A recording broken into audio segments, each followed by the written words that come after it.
Good afternoon, everyone. We'll wait about 30 seconds to a minute here, just as the room populates and everybody comes in, and then Eric and I will begin the presentation.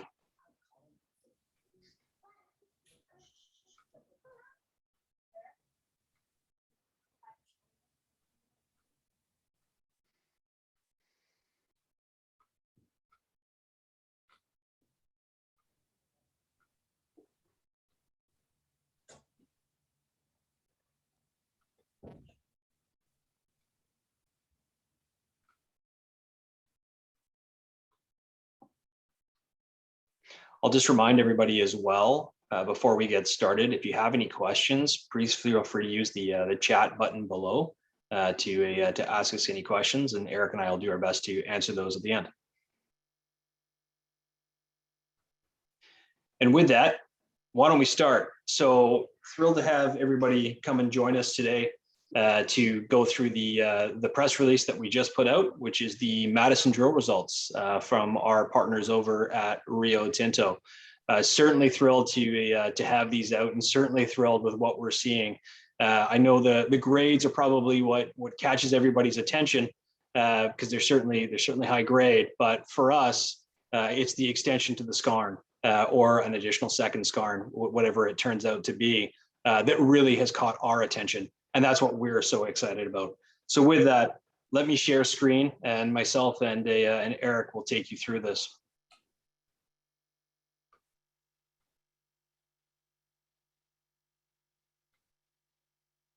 Okay, Eric, you can see that all right? Yes. Okay, perfect. Okay, so we're going to run you through a few different slides here today. We're going to focus mostly on Madison, especially up front here, just as that is the news of the day. But then as we get into later on in the presentation, we're going to take you through what's next for American Pacific. We'll touch on Madison in there as well, but we'll also touch on Tuscarora, which is going to be a big focus for us this year, along with what's happening at Gooseberry, along with the two other projects that we have and what our game plans are there. So to start off with, we'll go through the 2021 drilling. I'll show you guys a video of the 3D model. That'll take about a minute and a half. Then we'll talk about how we see it comparing to Fortitude. We'll talk a bit about what Rio's done in the first 3 years that they've been here and highlight that. We'll get into what's next, and then we'll talk about where we are in terms of capital structure as well. So here we go. For those of you that have seen it, the highlight of this drill campaign is certainly the 14.4 grams over 6.5 meters, including 146 grams gold and almost 1% copper over just about half a meter. It's the third highest grade hole that's ever been drilled at Madison. I think the rough math is there's been around 198 holes that have been drilled in total. So to see Rio encountering those high grades, particularly at depth, 100 meters down dip from anything that's been there before, gives us incredible encouragement. We're thrilled. We're thrilled to see this hole. So it's 100 meters down dip, long plunge, and it's 55 meters to the west of the closest intersection. So this opens up for interpretation. I'm going to let Eric touch on that in a moment in terms of what he's seeing and what he thinks this may or may not be. So we'll touch on that in a moment. There's other great holes within here too. 2 grams over 6 meter, 1.6 grams over 9 meters. A lot of those holes that are internal to that skarn are building it out and just building out that mineralization within the middle. We're excited to see that as well. We're going to touch on, we're not going to show maps and what have you yet, because we're waiting to get those out. But we're going to talk a little bit about the drone magnetics as well that we've seen and we're waiting on releasing, but they show some great targets for next year as well. With that, here's a look of what it looks like. So again, 100 meters down plunge. Here are the grades that you guys have now seen. Eric, why don't you talk a bit about what you're seeing here and what you think this may be? Well, we've often said that the Fortitude skarn, which is located in Nevada, is very similar in texture to what we're seeing at Madison. And this continuation here just brings that to the forefront. Clearly, it's extending this. And if you look at what the Fortitude was, it was pods of high grade. And once in a while, there was a little bit of a septum in between. But once you put it all together, it was 2.5 million ounces. So to us, this is very exciting because it's clearly showing that the Madison Formation, which is the rock unit that has the mineralization here, continues at depth, and so does the mineralization. Skarns work this way. Skarns can go very deep, and they maintain the grade. They're not like other types of systems. Those kind of grades are spectacular. We're very, very happy with that. Obviously, it shows the extension. It shows clearly what we need to be drilling next year. And this is just the one portion. This is the northern part of the property. We have gotten some really good magnetic data, and we'll release that next week after we get approval to do so. But it has 3 very strong magnetic signatures. Those signatures are almost identical to what you'd see in just about any porphyry system. So those there were targets that we didn't even know were there. And those are emerging right now. They're very, very, very excited about the drilling next year around those new targets. And part of the excitement on those is some of those new targets match up with both the trenching that was done this year and the sampling that was done. So they're correlating within those as well. Am I correct? Yes. Yeah, we have silver values down there too as well, because the known Madison skarn is not that silver rich. So we're clearly in a different part of the system or in a separate system altogether. But the gold grades ran up to 15 grams in those trenches above those anomalies. So we have corroborating evidence that we have another system down there. It's just a matter of drilling it and testing it. Okay, let me play a quick video for you guys so you guys can see this in a 3D space. This will take about 1.5 minutes. Eric and I won't speak during this so you can see it. And then we'll take you through to another few slides and start speaking again after that.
So that's what it looks like in a 3D space. And this will bring back to what Eric was talking about before. Okay, so you've talked in the past about Fortitude, and for frame of reference, Fortitude, as Eric had mentioned, was a 2.5 million ounce skarn in Nevada.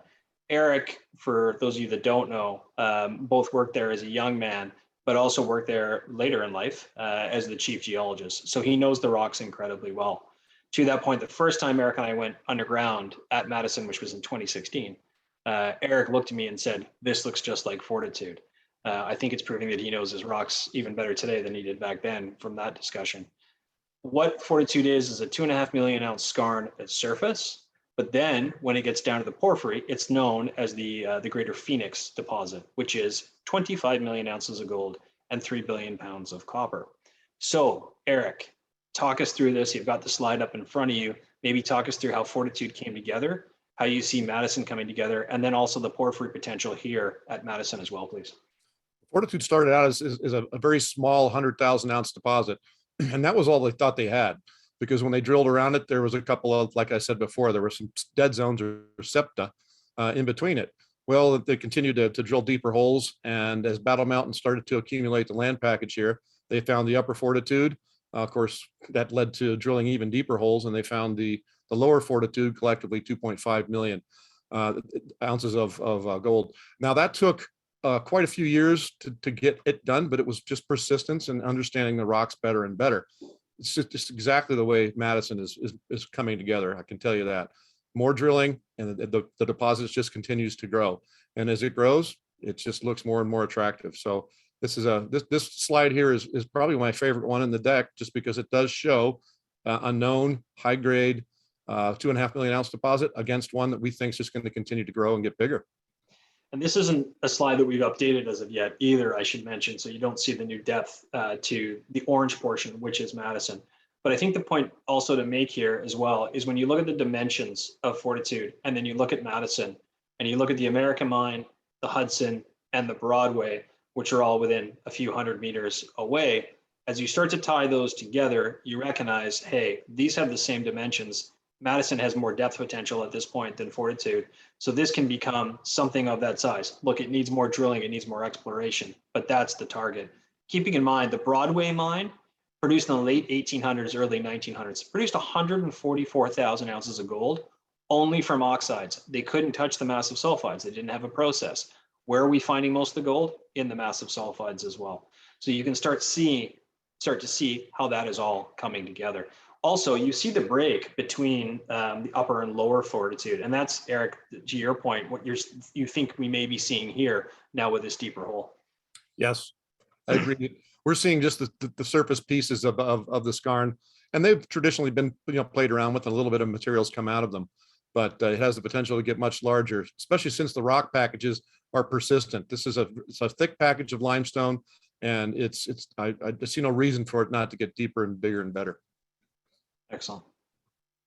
Okay, something I wanted to touch on this call, because I think it's important for people to kind of to recognize and get a sort of a global picture of. So Rio Tinto got involved with the Madison project in 2019. So they've had 3 drill campaigns so far. So what have they hit over the course of those 3 years? Well, we pulled some of the highlights, and this is just from Rio Tinto. So you'll see 23 meters of 5 grams gold, 1.7 meters of 69 grams per ton gold. Today's hole, so 6.5 meters of 14 grams, including 2.35 meters of almost 40 grams, almost half a meter of 146 grams gold and 1% copper. You see down there 6 meters of 2 grams, 43 meters of a gram, including 18 meters of 2 grams, meter and a half of 11. 3 meters of 5 grams gold, 9 meters of 1.6, 2.5 meters of 1.4, 74 meters of 1.16 grams per ton gold, including 3.5 meters of 17 grams gold, 2.3 meters of a gram. And needless to say, Rio's having a lot of success here. These are great holes, and there's a lot of additions to that as well. So I'll just rhyme off a few of the copper numbers that I've got written down here, because I'm just bringing up a gold slide. So they've drilled 2.3 meters of 0.76% copper, 2.5 meters of 2.4% copper, 14 meters of 1% copper, 23.6 meters of 2.19% copper, 14.7 meters of 3% copper. So Rio's had some great success on this skarn in the past 3 years. We're excited to see what they're going to want to do coming up. We're going to find out on that in short order. We do a debrief with Rio where they walk us through what's happened the past year and what their plans are for the year coming, so for 2022. And we're likely to do that probably the end of January is what we're thinking. As soon as we've done that, we'll put together a press release alerting you guys as to what Rio's plans are for this year, which we're certainly excited to see. I'm going to wrap on Rio with one last thing and say, you've seen the drill holes. We're incredibly pleased with them, but I want to bring it back as well to the other things that Rio did this year. Some of their sample highlights, which are up to the north, were 124 grams per ton gold, 20.2 grams per ton gold, 29 grams gold, 12.6 grams per ton gold, and 5.5 grams per ton gold. Then they did trenching. The trenching is 2 kilometers away from the skarn and is a bit of a, in our eyes, different type of mineralization. 9.56 grams per ton gold, 72 grams silver. 15.7 grams per ton gold, 612 grams per ton silver, and 1.5% copper. 10.1 grams gold and 142 grams silver. That's a screaming target to go after. They didn't drill that this year. We suspect they're likely to drill it next year. We'll find out in short order, as I mentioned, and we'll put that out as soon as we know. Eric, maybe you want to just touch on one last time on the magnetics. We're going to release that, but perhaps just overall conceptual targets and how they match up with some of the sampling and trenching. Yeah, this was a specialized magnetic survey using a drone, so it's very, very detailed. And it really highlights some things that we're just not seeing before because of penetrates deeper, and it's a more quality survey. So of the three clear magnetic highs that they were never understood. We knew there was mineralization in that area. We just didn't understand what it was being caused by. It looks like a series of dikes and a series of intrusives that didn't make it to the surface. Well, that's exactly what you want in a porphyry. You don't want it to come to the surface because you want it to stay buried as it can cook and and high grade the system. So this is a very exciting thing, and we'll release that once we get permission to do so. But once you see it, you'll understand what I'm talking about. And Eric, thoughts on porphyry potential here? Obviously, just for those of you who are viewing it, in 2017, our predecessor drilled into the latite porphyry. That was, I think, part of what got Rio excited about coming here. They found real interest in the scar now, but porphyry potential here. That's the opportunity for something like Fortitude. Went from 2.5 million ounces to 25 million ounces of gold and 3 billion pounds of copper. Maybe just touch on the potential here at Madison and just in Montana in general. Well, this is an area that is along the structural belt that includes the Butte mine, or the Butte mines, I should say. And they produce 23 billion pounds of copper and lots of gold and silver as well. So you're in an area of Montana, in that particular area, where you do find a lot of porphyries and porphyritic systems. That's what Rio is interested in. They're not just interested in a little one. They're looking for something big, something giant. And right now, with these new targets, we couldn't be more pleased that we have those to look at and to explore on, because they do have the significance of a porphyry. Yeah, fantastic. With that, I got my screen going here. Let me take you to what's next. That photo, maybe prophetic, is from Tuscarora. Which I thought was a pretty cool shot of the American flag on an old ore cart there. So we'll talk about Tuscarora here in a moment. But here's what's coming up for 2022. And let me start by saying 2022 is going to be the busiest year in American Pacific's young history. So Rio Tinto is going to provide us what their exploration plans are for Madison. We'll get that out to the market as soon as we get it. We're going to release the new targets from the Madison Mag survey. Again, I suspect that's going to be in short order. We're drilling at Gooseberry, as most of you know. We're doing 15 holes up there. We're happy with what we've seen so far. We're going to get drill results out on that here in short order. Last hole, I think, was hole 14. We drilled deeper on this one than we have in the other holes. It was down 1,300 feet where it had encountered a new vein. So we're taking it as deep as the RC will take it, which will be 1,500 feet to see what we encounter. Looking forward to get that out as well. We also run a full sample campaign at Gooseberry. Whereas Gooseberry was one known vein, we found others and structural trends, which tells us there could be more. So we're running a big soil campaign up there. When the drilling's done, when the sampling's done and the results are in, it'll go into a 3D model similar to the one that you just saw on Madison. That's going to help us with targeting. That's when we'll come out and say, okay, we spent $1.5 million, perhaps a little bit more on this first campaign. Here's what we're going to spend this year. But we're headed back to Gooseberry this year to do more work. We're excited about what we're seeing. We're going to get back out there in short order as well. That brings me to Tuscarora. We are incredibly excited to get out and drill Tuscarora. Most of you will recall the grades from the sampling from that ground that we purchased a couple of months back. That drill will arrive likely next week at Tuscarora. We have bonds in place. We have an NOI in place. We're putting in a couple of other NOIs, but we can start drilling as early as next week. We're going to spend up to $5 million this year at Tuscarora. Couple of drills. Eric, I'll pass off to you in a moment, not to steal your thunder, and you can kind of walk through the full program. But Tuscarora is going to be a big part of the American Pacific story this year. What we've done in advance of all of that, we've taken all the drill data that we had before, the geophysics, the CSAMT that we had before, and we're combining it with the north side of the fence that we bought. And what we found is continuity on the way through, so that we see that the veins that we know because we've hit them are running through to the north side of the fence. That gives us now, with some additional claims that we've staked, we're going to have over 4,000 acres at Tuscarora. So there's a big, long strike length there. We're going to get out. We're going to attack that aggressively. Eric, I'll pass to you on that in a moment. Two other things I want to mention. Two other projects that we don't talk about that much, but just so you know what our game plan is with them. And this is something, all of these things that I'm discussing right now, Eric and I, Ken Cunningham and Jonas Lang are getting together next week in person for the first in-person board meeting in a while because of COVID to hash all of this out. But this is the game plan as of today. We'll get stamp of approval on all these and get moving. But Red Hill's the project that is internal to New Legacy's claim block in the Cortez Trend. We're going to look to bring in a joint venture partner there. The suggestion is we may go spend a little bit of money on it ourselves, a couple $100,000 at the most, build up a 43-101 report. So we've got that, and then we'll look to joint venture that out. I've got groups that I think are going to likely be quite interested in that.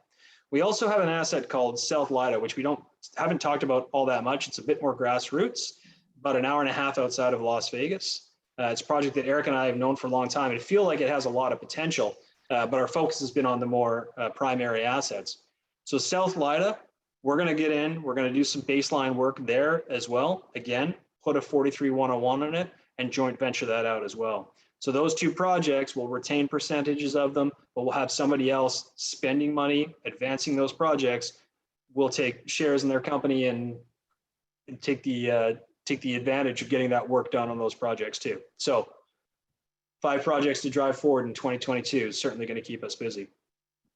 Here's the reminder on Tuscarora, and I'll speak for 2 minutes and then I'll pass to Eric here. Here are the highlights of the sample campaign of the north side of the fence that we purchased. There's a half a dozen veins there. Each one of the veins carries significant grade at surface. As a reminder, the south side of the fence was under gravel cover, whereas the veins poke up at surface at the north side of the fence, hence the sampling. A dozen of the samples that were taken ran over 100 grams per ton gold. Obviously, the highlight was the 21,000 gram per ton gold and 38,000 gram per ton silver. Certainly captures the attention. But there was numerous high grades up here that we were excited to get after. Those tie in incredibly well, as I mentioned, per our 3D model, with the drill highlights that we have from before. And now we drilled some of these were drilled by our predecessors, but you can see South Navajo, 4.5 meters, 127 grams gold, 1.5 meters of 368 grams per ton gold, East Pediment, 1.5 meters of 52 grams per ton gold. It's high grade. And it's it's the type of epithermal system, like a Fire Creek, that the Klondike's came and bought. These things can catch a lot of attention.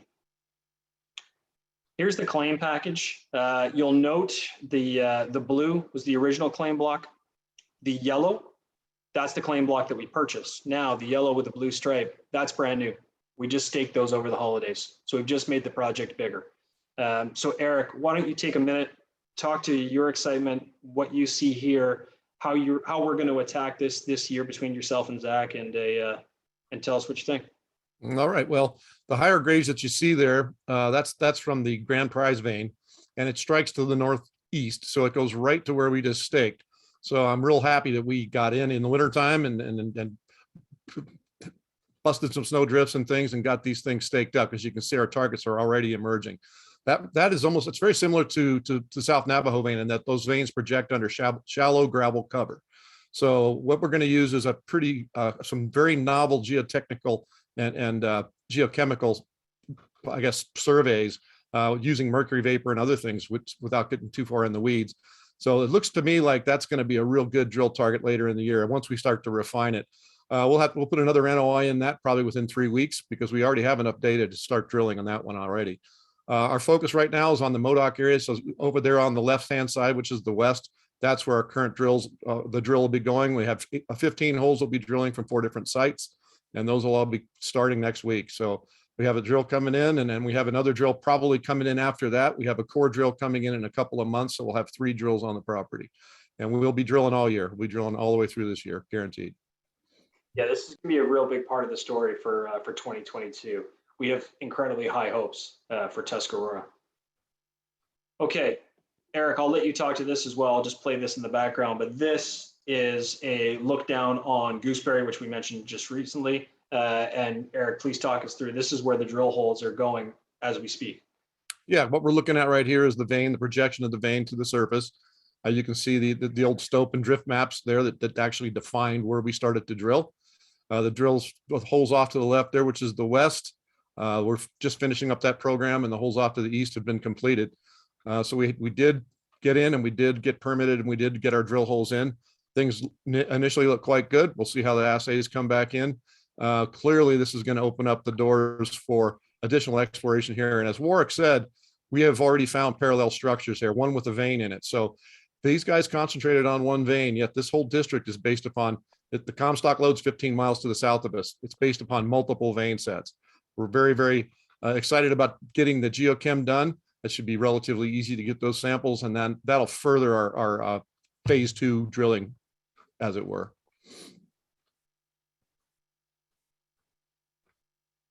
Okay, capital structure. Again, as most of you know, we closed a $10 million financing at the end of last year. So we've got 117 million shares out, $16 million in cash. That includes a few of these warrants. There was about $1 million of warrants at 16 cents that can come in. It's owned by Michael Gentile. It's one gentleman, so we'll be able to take those down. You know, I think there's an accelerator on that we can choose to bring those down at any time. The additional warrants that are here are priced at $1.40 and can bring in another $7 million. So we are in a very strong cash position, especially with the stock trading in the $1.30 range as we speak. We're right bumping up against those warrants already. Even with $16 million in cash, we are well financed and ready to aggressively attack both Tuscarora and Gooseberry. And then, of course, we're free carried at Madison. The other two projects, we'll make sure we get out and do a small amount of work, joint venture those out, so we're free carried in those as well. I'm going to put up our investor relations contact here, which is Christina. She does an excellent job for us. Anybody who has any questions can certainly reach out to her. And with that, I will stop sharing, but I will answer some of the questions that are coming in here. So let me just open up the about the chat here. Okay, let's have a look here. From Michael, why not start with the grand prize vein at Tuscarora? I mean, I think I can answer that and then pass off to Eric. We're in the process of getting NOIs to go out and be able to drill at grand prize. We have some NOIs that are already in place in spots that we want to drill. So we'll start there. We're going to get the other NOIs within the course of, I would think, as early as this week. So it just allows us to get in, get started, get drilling, get after what we know, and then move our way over to grand prize as well. Oh, apologies, my screen is frozen up here. Okay. Somebody asking about the potential of Rio buying out the 30%. Sure, I think that's obviously at some point perhaps an opportunity. We'll see when we get there.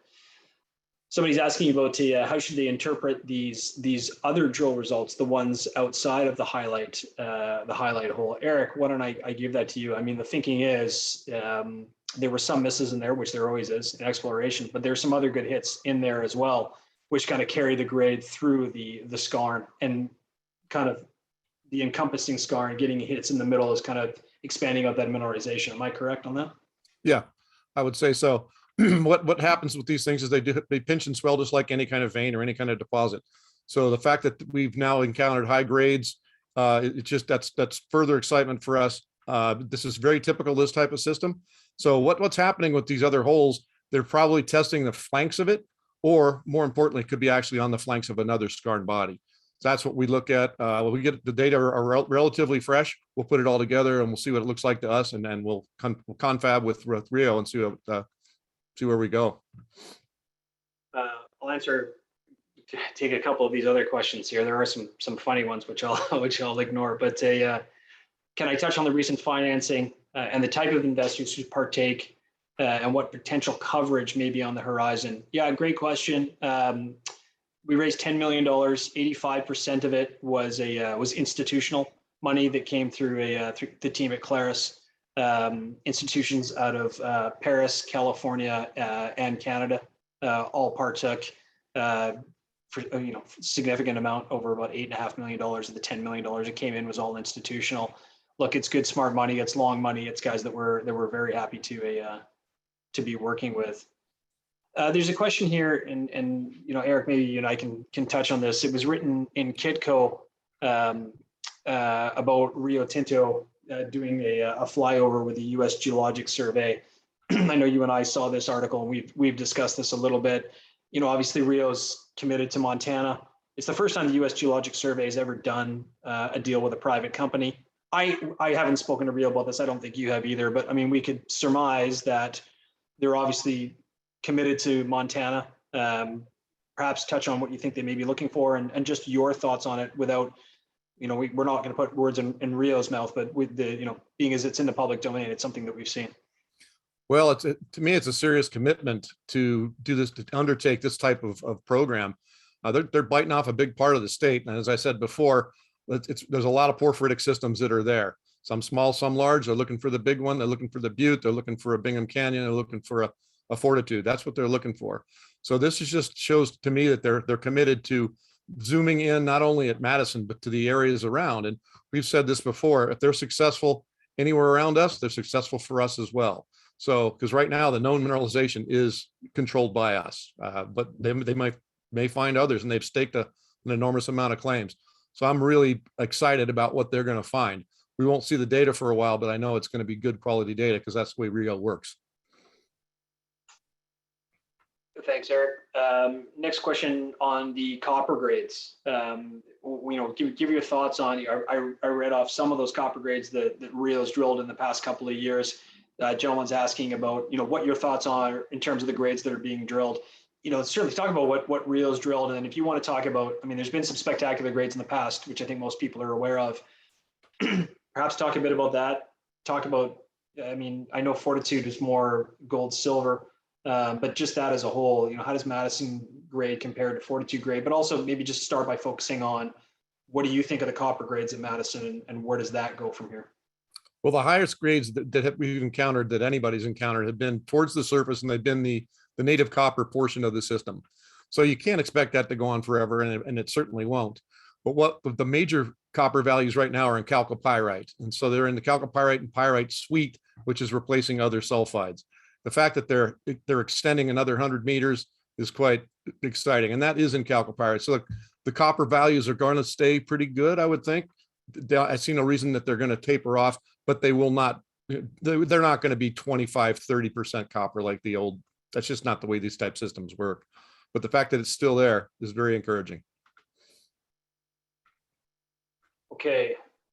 Question from Wayne. What's the total of Kennecott's sunk costs in Madison to date? Yeah, great question, Wayne. In the first 2 years, it was $3.88 million US. I don't know what they've spent this year as of yet, but we'll find out that as I say in short order. So, we'll do our sit down recap with Rio for the course of this year, which they will let us know at that point, and then they'll give us the plan for next year as well. So we're looking forward to that.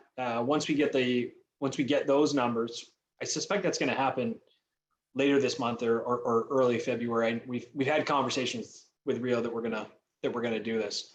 We haven't pegged a date yet, but it'll happen here in short order, I'm quite sure. Once we get that, then I'll be able to answer what this year's cost of this year's program was, etc. Let me let me just take a look and see here.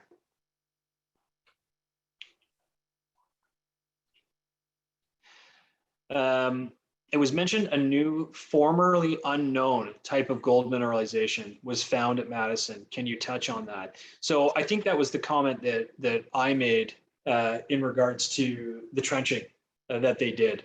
So the trenching, the skarn is here, the trenching is here, and it's about 2 kilometers in between. That was epithermal veins, which is more like something they saw at Butte had a lot of very, very similar type.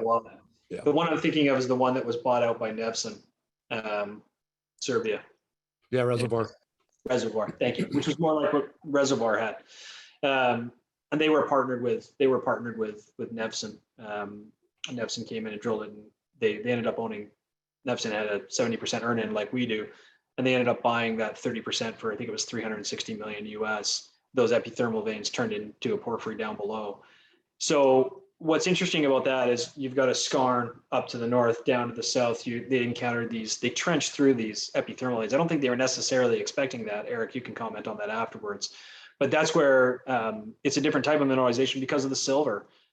You got 15 grams gold, 600 grams silver, and 1.5% copper. We're not seeing high silver up to the north, so it's different. Eric, maybe you take over, talk about why you think that is. And well, it's either a continuum of the same system, or more likely it's a different system in entirety.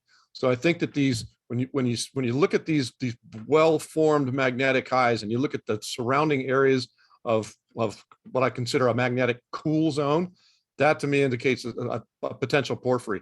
The top end of porphyries at Bingham Canyon was exactly the same thing. They had mantles and epithermal veins. Back in the old days, they were concentrated on the high grade. Copper didn't matter to them a bit. Well, now it's the largest pit in the world. So that's what they're looking for. And that's what I think we see. Drilling will be what'll confirm it, but that's what it is. It's high level epithermal veins on top of an intrusive. I think that is about it. Yeah, I think that's about it. There's a couple of comments here. So I'll just say thank you to the guys for the kind words. We appreciate the support. We'll say thank you to Rio Tinto as well and the Kennecott team. I've said this on these types of interviews before. They've been excellent partners. They've been great to deal with, and we're very thankful for that. And their work has been first class without a doubt. So, I've got a gentleman asking Eric who autographed your guitar. You know, I won that at a Boston concert. That's Tom Scholes. That's the leader of the band Boston. There you go. There you go. We'll leave on that. Appreciate all the everybody coming in and asking questions. And I know it took a little longer. We were hoping to get these results out in December. You know, unfortunately, we don't control the cadence of the news flow when it's coming from Rio, but boy, I'm happy to get them out now. We're really, really pleased with what we're seeing. So yeah, excited for a very, very busy 2022. Look forward to seeing what Rio's planning to do.